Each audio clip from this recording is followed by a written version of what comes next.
Hi there. Welcome back to my channel. My name is Pamiti, and you're always welcome to stop by. So yesterday, the African National Congress had its sitting at Birchwood Hotel in Kempton Park. So during an interval of the meeting, Mr. Fikile Mbalula did come out to address the nation that the meeting would proceed until around 6 or 7 o'clock in the evening, where Mr. Cyril Ramaphosa would come out and would address the nation, giving them updates of what happened or what decisions were made during the meeting. Now, the sitting did drag on a bit longer than expected because Mr. Cyril Ramaphosa was supposed to address the nation around 6, 7 o'clock, and only around 8 o'clock were the journalists that were outside Birchwood Hotel called to come a bit closer so that they could be presented to. To cut matters short, Mr. Ramaphosa is still holding the fort.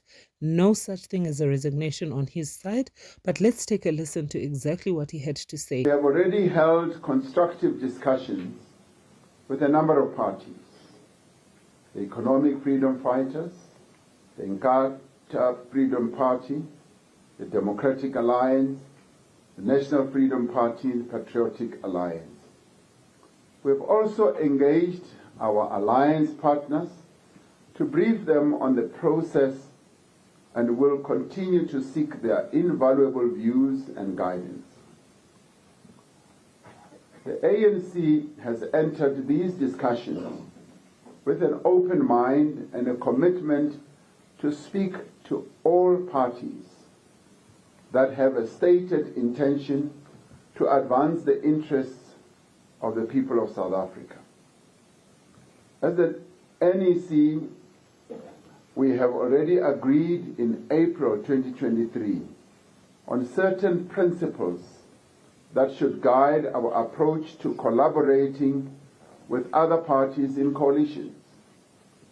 The principles we will collaborate with other parties are based on advancing the building of a united, democratic, non-racial, non-sexist, and prosperous nation.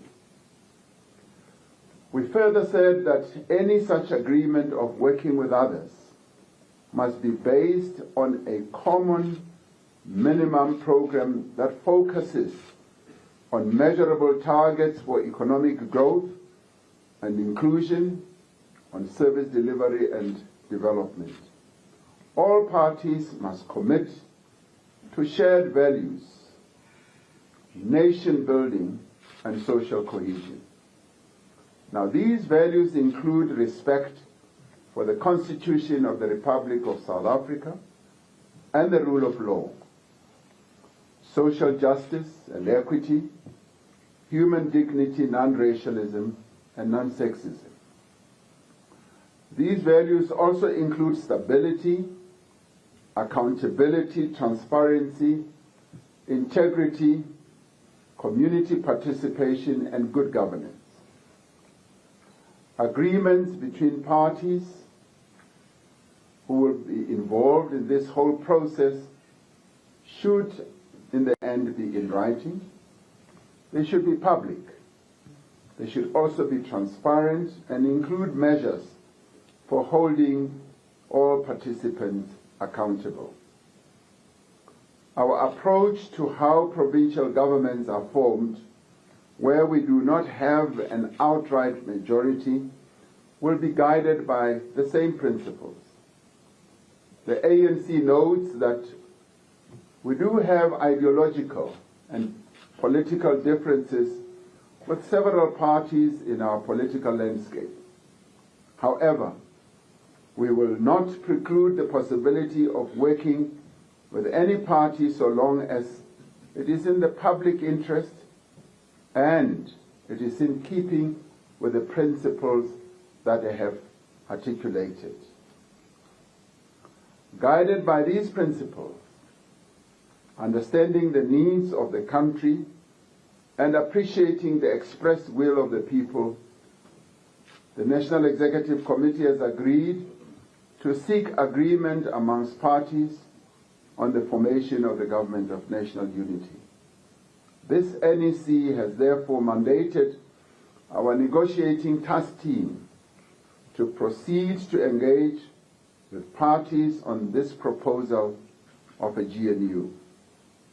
They will also reach out to a broader range of parties to enrich the process and promote inclusiveness.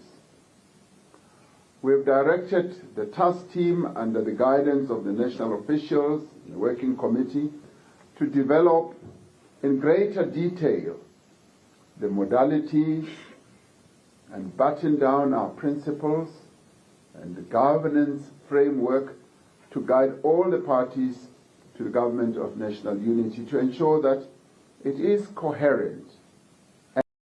So upon hours and hours of discussions, the African National Congress has chosen to go the Government of National Unity route.